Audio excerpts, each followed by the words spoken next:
If you've ever wondered why some Muslims become violent while others don't, it's a good idea to listen to ex-Muslims discuss their experiences being raised as Muslims. I just watched a video from a former Muslim who was describing the inner conflict he had growing up as a Salafi Muslim in London. Let's go through some of this video. I want to get to the point he makes at the end.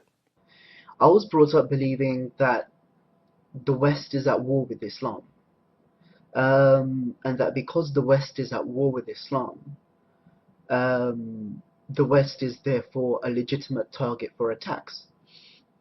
So growing up in London, and I was born and raised in London, growing up in London, I was taught that I was living in enemy territory, that everyone surrounding me was the enemy, that they were out there to get me.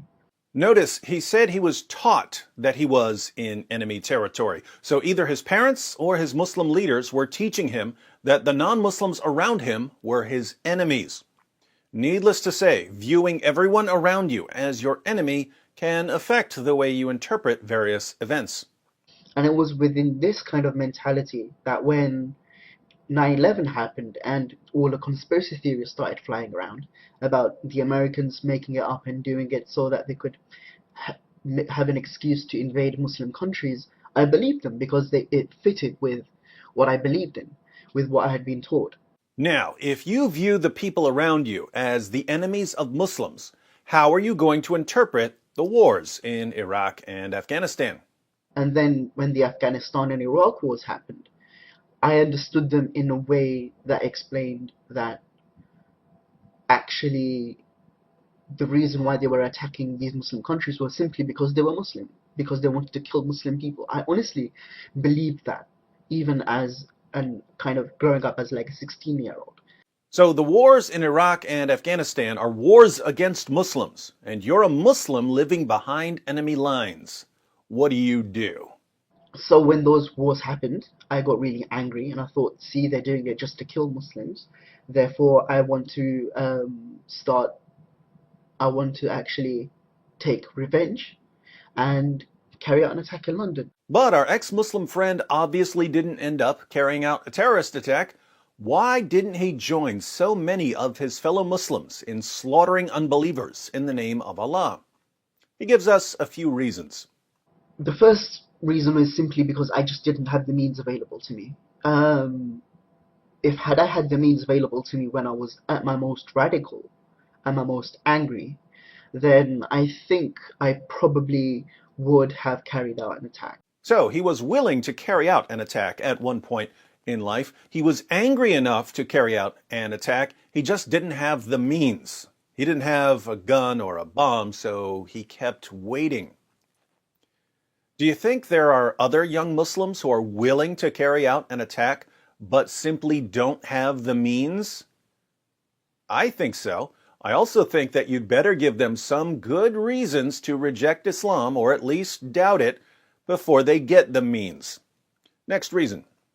The second reason was that kind of held me back was the fact that I didn't want to get caught. And I know that sounds silly, but it's a very simple reason. And I wanted to do it kind of properly without getting caught, and I didn't have the means available to kind of do it properly under the radar.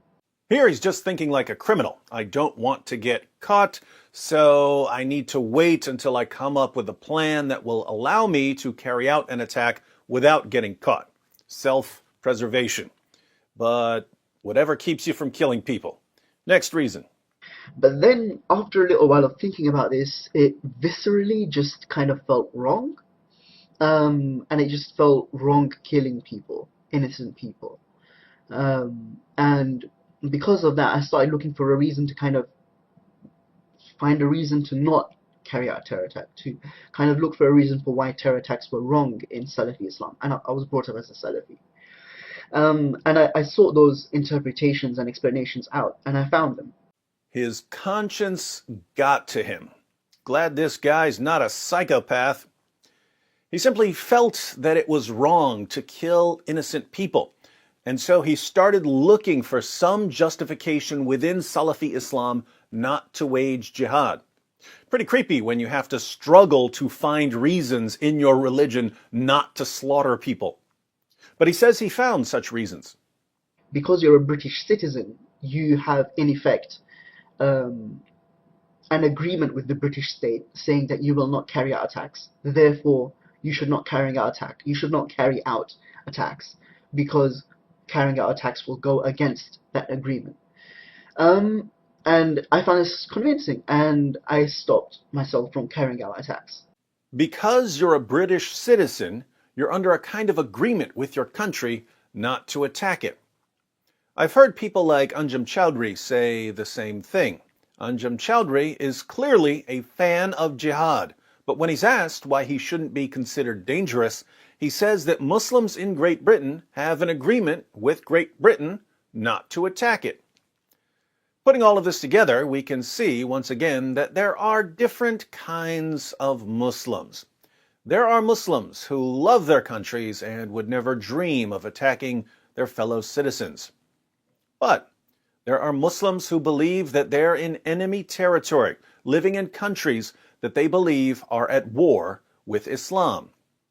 What are they supposed to do? Well, if they're looking for a reason not to attack the non-Muslims around them, they can find a reason not to attack. They can say, there's a kind of contract at work, a contract between me and my country, and I'm not going to violate that contract. If they're not looking for a reason not to kill people, then we end up seeing their pictures on the evening news, where we'll be reminded once more that none of this has anything to do with Islam. I'm starting to think that this has something to do with Islam.